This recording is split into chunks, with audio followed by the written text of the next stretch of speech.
सभी बच्चों को नमस्कार। गौरव भैया क्लासेस में आपका बेटा स्वागत है।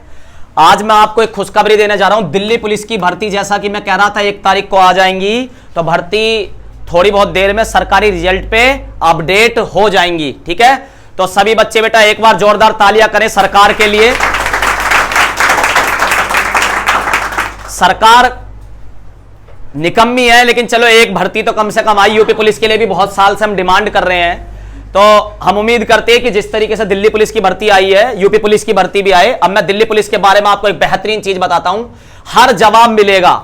हर जवाब मतलब कितनी उम्र का बच्चा फॉर्म भर सकता है, क्या कागज चाहिए, कौन फॉर्म भर सकता है, पेपर में क्या आएगा, सिलेबस कैसा है, कैसे तैयारी करें, हर चीज पे बात करेंगे। देखो, सबसे पहली बात भैया, दिल्ली पुलिस की जो भर्ती आ रही है, इसमें बॉयज और गर्ल्स दोनों के लिए अलग से सेपरेट सीट है। ठीक है, टोटल सीटें कितनी आ रही हैं पहले इस पे बात कर लेते हैं। तो टोटल सीटें हैं बेटा 7547 बेटा। 15-16 साल मुझे पढ़ाते हुए हो गए। मैं आपको विश्वास के साथ बता रहा हूं, इतनी भर्तियां बहुत कम निकलती हैं दिल्ली पुलिस में। दिल्ली पुलिस में वैकेंसी आती है 900, 1100, 3500, 2900। जब कॉमनवेल्थ गेम थे 2010 में, जब भी वैकेंसी 3500 के आसपास, पर उस जब 2 साल में 2 बार भर्तियां निकल गई थी, 2009 में भी और 10 में भी। ठीक है, लेकिन मैं यहां पे आपको बताने जा रहा हूं, ये अगर दिल्ली पुलिस के हिसाब से देखा जाए तो ये बहुत बड़ी भर्ती है, बहुत बड़ी भर्ती है। तो बेटा 7547 भर्ती आपके लिए है, और मैं आपको विश्वास दिलाता हूं कि आपका जो नसीब है वो इस भर्ती से बदल सकता है। कॉन्फिडेंस हमारा भी बढ़ा हुआ है। एसएससी जीडी में टॉपर दिया है, तो हमारे को भी मतलब फुल कॉन्फिडेंस है। तो अब दिल्ली पुलिस पे बात करते हैं, क्योंकि दिल्ली पुलिस का पेपर भी एसएससी ही कराएगी। जिस संस्था ने एसएससी जीडी कराया था, दिल्ली पुलिस का पेपर भी वही संस्था करा रही है, मतलब एसएससी ही संस्था करा रही है। तो पेपर का लेवल लगभग वही रहना है। भैया पहला क्वेश्चन, दिल्ली पुलिस में भर्ती कितनी आ रही है बच्चों, पता पड़ गई कितनी भर्ती आ रही है? 7547 भर्ती आ रही है। दूसरा क्वेश्चन होता है, भैया हम भर सकते हैं क्या, इसमें क्वालिफिकेशन क्या चाहिए? भैया क्वालिफिकेशन चाहिए 12th पास। क्या चाहिए? यानी कि जिसने भी 12वीं क्लास पास कर रखी है वो बच्चा इसके लिए एलिजिबल है। ठीक है, तो क्या चाहिए इसके लिए बेटा? 12वीं पास। बच्चे को क्या कर रखा हो पढ़ाई में? दूसरी बात आती है भैया, ये तो आपने बता दी पढ़ाई के बारे में, एज के बारे में बात करते हैं। तो बेटा जिसकी भी एज 18 साल है, जिसकी भी एज 18 साल है, अभी मैं फिक्स ये नहीं बता पाऊंगा कि 17.5 या जिसकी 18 होने वाली है वो भर पाएगा या नहीं, क्योंकि वो पता पड़ेगी जब शाम को ये पता पड़ जाएगा कि 1 जनवरी से एज मांग रहे हैं या 1 जुलाई से। तो इस पे बहुत कुछ डिपेंड करेगा, लेकिन आप मोटा मोटा समझ लीजिए कि 18 साल जिस बच्चे की उम्र होगी यार, 21 साल तक, 18 से 21 साल के बीच का बच्चा ये फॉर्म भर पाएगा। अब बहुत से बच्चे तो क्या कह रहे होंगे, भैया 18 नहीं हुई, बहुत से कह रहे होंगे 21 नहीं हुई। तो बेटा इसमें एज में छूट मिलेगी, एज में छूट मिलेगी। जैसे कोई ओबीसी बच्चा है तो +3 कर ले, यानी कि 21 + 3 कितने साल का हो गया बेटा? तो ओबीसी बच्चा कितनी साल तक का पेपर दे सकता है? 24 साल का बच्चा फॉर्म भर के पेपर दे सकता है। दूसरा बच्चा भैया कहेगा मैं एससी बच्चा हूं, क्या मुझे भी कुछ छूट है?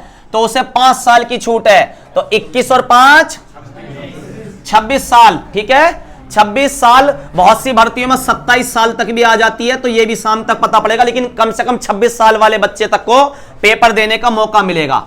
ओबीसी एससी में यह समझ में आ गया। अब बात करते हैं भैया गर्ल्स की। ये जो मैंने एज बताई है ये बॉयज की है, 18 से 21। इसमें ओबीसी बॉयज होंगे उनके 3+ कर दीजिए, एससी बॉयज होंगे 5+ कर दीजिए। तो ये तो हो गई बॉयज की एज। सबके समझ में आया? ठीक है, एससी बच्चा कितनी साल तक का भर सकता है?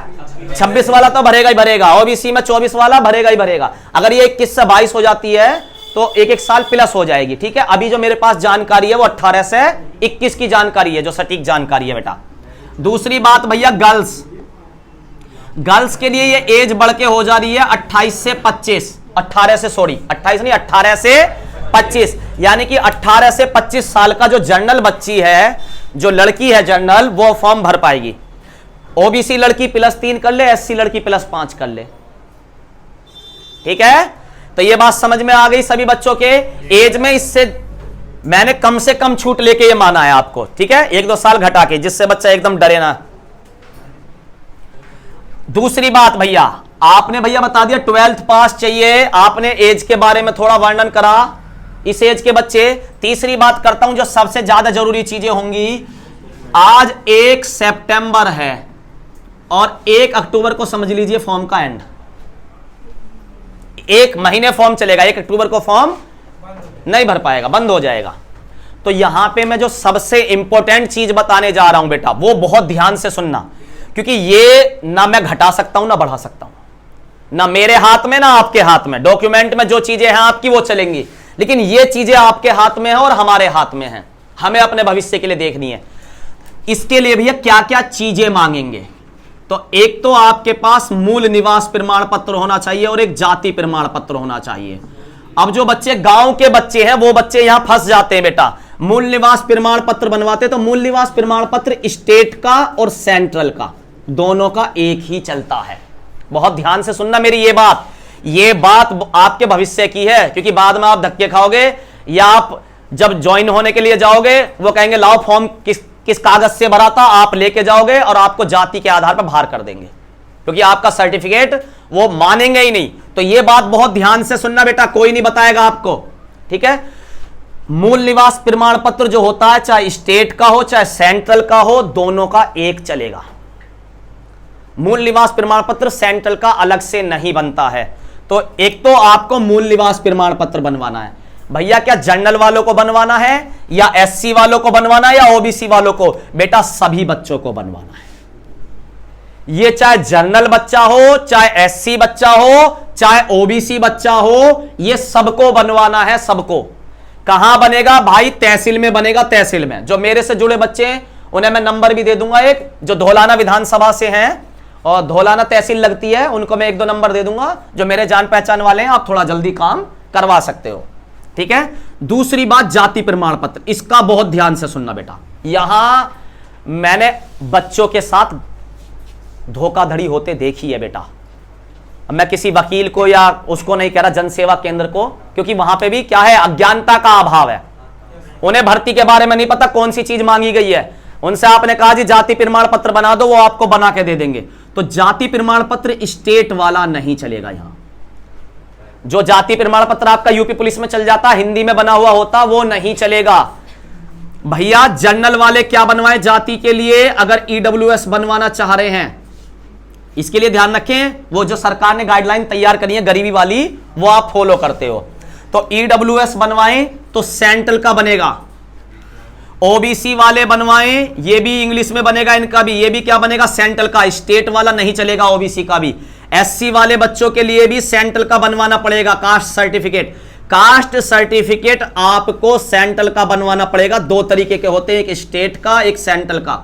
स्टेट वाला दिल्ली पुलिस में नहीं चलेगा। और जो जाट बिरादरी से बिलोंग करते हो वो भी मेरी बात सुन ले बेटा, वो जो अपना कास्ट सर्टिफिकेट बनाए तो उनका जो है जनरल का चलेगा। उनका कास्ट सर्टिफिकेट जब वो अपना फॉर्म भरें तो आप यूपी पुलिस में ओबीसी भरते हो। तो जो उत्तर प्रदेश वाले बच्चे हैं, हमारे स्टेट वाले बच्चे हैं, यूपी वाले, उसमें जो जाट बिरादरी है, उन सभी भाई बहनों से मेरी रिक्वेस्ट है बेटा, फॉर्म भरने से पहले गलती मत कर देना, हाथ जोड़कर रिक्वेस्ट है। क्योंकि एक बच्ची के साथ हो गया, वो सैनी थी, किसी फॉर्म वाले ने एससी भर दिया, अब उसके नंबर तो जनरल से भी ज्यादा है। अब एसएससी जीडी की भर्ती थी 2018 वाली, अब वो धक्के काटती रही। दिल्ली रामपुर उसका फिजिकल था, रामपुर ना फिजिकल वालों ने सुनी ना एसएससी के दिल्ली वाले हेडक्वार्टर ने सुनी, और बच्ची का क्या हुआ? भविष्य बर्बाद हो गया। लड़की को 1 आध बार पढ़ा दे वही बहुत है, तो वो वापस अपने घर ही चली गई। पढ़ना बाहर से आई थी बेटा, गढ़ से। तो ये गलती मत करना। फिर बता रहा हूं, एससी हो या ओबीसी हो या जनरल हो, कास्ट सर्टिफिकेट सेंट्रल वाला बनवाएं। भैया कैसे पहचाने स्टेट का या सेंट्रल का? स्टेट का हिंदी में बनता, सेंट्रल का इंग्लिश में बनता। पहली बड़ी पहचान तो ये है, यही आपकी बहुत बड़ी हेल्प कर देगी, ठीक है। दूसरी बात, ओबीसी में जाट भैया भाई बहन ना भरे हमारे, वो किस में भरे? सभी चौधरी भाई बहनों से रिक्वेस्ट है, वो जो है अपना कास्ट सर्टिफिकेट अगर बनवाना चाह रहे हैं तो जनरल में बनवाएं, ईडब्ल्यूएस में। और जब फॉर्म भरें तो वहां पे अगर आपसे पूछा जाए आपका जो स्टेटस है कास्ट का, तो वो आप जनरल टिक करेंगे। क्या टिक करेंगे? जनरल। तो मैंने आपको बता दिया वैकेंसी कितनी आ रही है, 7547। 12th पास बच्चा चाहिए, ठीक है। कोई ना मूव कर लेकर जिधर मैं जाऊं, कोई बात नहीं मेरे। 12th पास चाहिए। एज क्या चाहिए? 18 से 21। SC OBC डिस्काउंट मिल जाएगा एज में, रिलैक्सेशन जो सरकार देगी। गर्ल्स 18 से 25, इसमें भी ये जर्नल है, आप SC OBC डिस्काउंट आप इसमें मान सकते हैं बेटा। ठीक है, ये आपका हो गया दिल्ली पुलिस का। ठीक है भैया, दिल्ली पुलिस में अगली बात करते हैं भैया, मेल एज हो गई, सब चीज हो गई। अच्छा बेटा, ड्राइविंग लाइसेंस की, ड्राइविंग लाइसेंस पे आपका बेटा टिक करवाएंगे यस, अभी नंबर नहीं मांग रहे हैं, टिक करवाएंगे। तो भैया ड्राइविंग लाइसेंस कब चाहिए? मैं तो ये कहूंगा अभी 1 महीने फॉर्म भरा जा रहा है, इतने ही आप बनवा लीजिए, क्योंकि मैंने सभी बच्चों से बहुत पहले से बताता रहा हूं 1 महीने से, तो जिसने लर्निंग बनवा लिया है वो इस 1 महीने के अंदर अपना पक्का करवा ले। ठीक है, क्या हैवी लाइसेंस चाहिएगा? हैवी नहीं चाहिएगा बेटा, आपका कार तक का चल जाएगा। ठीक है, लेकिन क्या अभी चाहिएगा भैया? जब आप पेपर निकाल देंगे तो आपको फिजिकल के समय, एंट्री के समय आपको 10th और 12th की मार्कशीट हाथ में लेके और एक तरफ जो है ड्राइविंग लाइसेंस, दोनों चीजें लेके एंट्री गेट पर जब होती है, बाहर खड़े रहते हो, आपकी चीजें देखते जाएंगे कागज, और अंदर एंट्री लेते जाएंगे, अंदर एंट्री देते जाएंगे। तो मैं उम्मीद कर रहा हूं सबके समझ में आ गया होगा यहां तक। आगे की बात सुनो, ड्राइविंग लाइसेंस हो गया, मोटी मोटी सभी चीजें हो गई, फॉर्म कब से निकलेगा ये मैंने बता दिया। ठीक है बेटा, अब आता दूसरा इसी से जुड़ा हुआ भैया, कुछ बच्चों के मैसेज आ रहे हैं फिजिकल, कुछ बच्चे कह रहे हैं फिजिकल के बारे में बेटा। तो बेटा पहले पेपर है, पेपर निकालो, पेपर के बाद फिजिकल होगा। भैया पेपर कब से स्टार्ट है, सिलेबस क्या है, इस पे बात कर लेता हूं। ठीक है, थोड़ा सा इधर फोकस करे कैमरामैन मेरे पे, थोड़ा सा सिलेबस पे बात करते हैं। पहले तो आप ये समझिए, रीजनिंग, मैथ्स और जीएस और आपका कंप्यूटर, ये दिल्ली पुलिस का सिलेबस आ गया है, और आप गौरव भैया की अहमियत इस सिलेबस से ही समझ जाओगे बेटा। अगर आपको दिल्ली पुलिस में नौकरी लेनी है तो गौरव भैया की याद आएगी। क्यों आएगी? अब जरा आप देखना, जब मैं इसमें नंबर डालूंगा, जीएस 50 नंबर और कंप्यूटर 10 नंबर, यानी कि 60% सिलेबस जीएस का, 60% जीएस का सिलेबस। मैथ कितने नंबर का? 15 नंबर का। मैथ कितने नंबर का? जो आप गांव गांव भटक रहे हो ना मैथ पढ़ते हुए, जरा देख लो कितने नंबर का? 15 नंबर का। और रीजनिंग कितने नंबर की? 25 नंबर की। तो आप खुद समझदार हो, ये 60 नंबर आपके भैया और आपके लिए कितने इंपॉर्टेंट हो जाते हैं। ठीक है, तो सब्जेक्ट समझ में आ गए होंगे। ऑनलाइन पेपर होगा, ऑनलाइन पेपर होगा बेटा। ठीक है, ऑफलाइन पेपर नहीं है, ऑनलाइन पेपर है, ये भी समझ में आ गया। दूसरी बात, टाइम कितना मिल सकता है? इन 100 क्वेश्चन के लिए 90 मिनट मिल सकती हैं। ठीक है, कितनी मिनट मिल सकती हैं? 90 मिनट मिल सकती हैं बेटा आपको। ठीक है, आगे चलते हैं बेटा। अगला पॉइंट, दिल्ली पुलिस के साथ साथ दिल्ली पुलिस क्योंकि पेपर नहीं करा रही है, इस बार पेपर करा रही है एसएससी, तो एसएससी ने एक भर्ती और जोड़ दी है। ये उन बच्चों के लिए है जिनकी हाइट थोड़ा कम है। मैंने हाइट नहीं बताई इसमें। दिल्ली पुलिस में लड़कों की हाइट 170, लड़कियों की हाइट 157। फिजिकल की बात इसलिए नहीं कर रहा हूं, अगर आपकी ये हाइट है और आपने ये पेपर निकाल दिया तो फिजिकल की तैयारी करने के लिए आपको 1 आध महीने का टाइम मिल जाएगा। 1 महीने का तो नहीं मिलेगा। ठीक है, क्योंकि भर्ती इतनी तेजी से हो रही है, चुनावी माहौल चल रहा है। ठीक है, रिजल्ट आने के बाद तो आप ये है, जिस दिन पेपर दें और आपको लगता है कि मेरा पेपर निकल सकता है, तो उसी दिन से फिजिकल की तैयारी कर दें। क्योंकि दिल्ली पुलिस में हाई जंप, लॉन्ग जंप और रेस तीनों चीजें होती हैं। हाई जंप भी, लॉन्ग जंप भी। और तो भैया इनके बारे में चर्चा करो, ये चर्चा का विषय अभी नहीं है। अभी सबसे इंपॉर्टेंट चर्चा का विषय है ये, क्योंकि आप जब ही तो वहां पहुंचोगे जब आप पेपर निकाल लोगे। और अगर आपकी हाइट है तो जिस दिन आप पेपर दे के आओ उस दिन के बाद ही फिजिकल में लग जाओ। जिस दिन आप पेपर दे के आओगे उसके बाद फिजिकल की तैयारी हम खुद करानी चालू। भैया पेपर किस दिन से? तो पहला पेपर बेटा आपका 14 नवंबर से है और 5 दिसंबर को शायद आखिरी पेपर है। 5 दिसंबर को आपका आखिरी पेपर है। बीच में एक दिन की इन्होंने छुट्टी डाली है। पेपर एक 6 तारीख को है, 7 तारीख को है, ऐसे बहुत सारे पेपर हैं। तो अब मैं पहले बताता हूं दिल्ली पुलिस के एग्जाम किस किस डेट में है। तो 14, 16, 14 तारीख का है, 16 तारीख का है, उसके बाद 20 तारीख का है, उसके बाद 21 नवंबर का है, उसके बाद 23 नवंबर का है, 28 नवंबर का है, उसके बाद 29 नवंबर का है, उसके बाद बेटा 4 और 5 दिसंबर का है। 4 दिसंबर और 5 दिसंबर, ठीक है। 5 दिसंबर को आपका आखिरी पेपर है। यही आपकी मुसीबत है, बस ये समझ लीजिए। आपकी मुसीबत ये नहीं है, क्योंकि हमारा कोई बच्चा पेपर में फेल नहीं होता पढ़ाया हुआ। दिक्कत ये है वो जो नॉर्मलाइजेशन मिलता है, नॉर्मलाइजेशन किसी को दे देते 20, 25, 30 नंबर का, जो क्लास का सबसे कमजोर बच्चा वो फर्स्ट पे पहुंच जाता।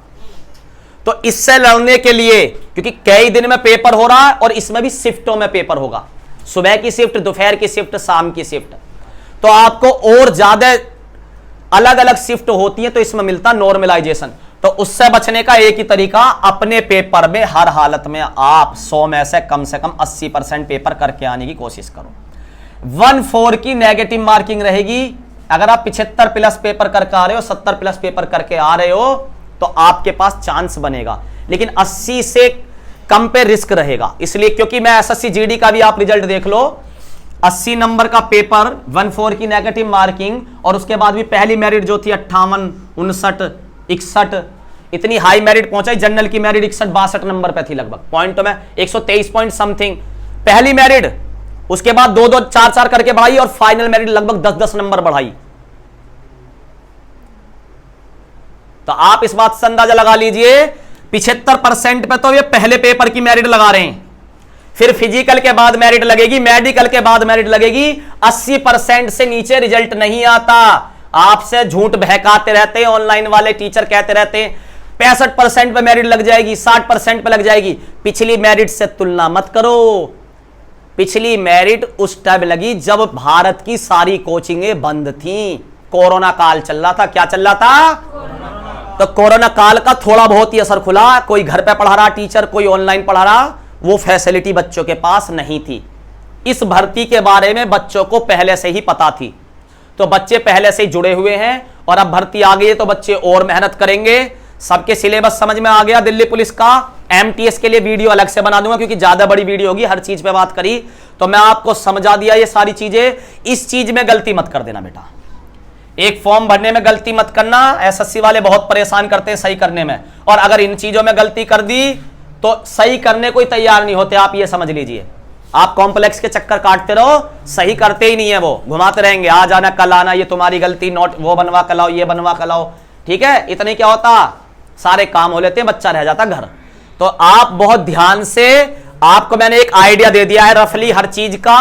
अपने एक कागज तैयार जरूर करवाएं, 1-2 दिन में फॉर्म जैसे ही आपके चालू हो, पहले दिन ना भरे, थोड़ा देखें ठंडे दिमाग से, उसके बाद हम चीजें फॉर्म भरना चालू करते हैं। उम्मीद करता हूं सभी बच्चों को चीजें दिल्ली पुलिस के बारे में समझ में आ गई होंगी। अगर फिर भी आपका फिजिकल को छोड़ के, फिजिकल की चर्चा बाद में करेंगे, अगर फिर भी आपकी कोई बात समझ में नहीं आ रही है तो आप वीडियो के नीचे कमेंट करें और पूछें, तो मैं आपको वहां पे कमेंट में जवाब दूंगा, ठीक है। उम्मीद करता हूं सभी बच्चे मेहनत से इसकी तैयारी करें। अभी से एडवांस में सभी को बेस्ट ऑफ लक, ठीक है। धन्यवाद बेटा।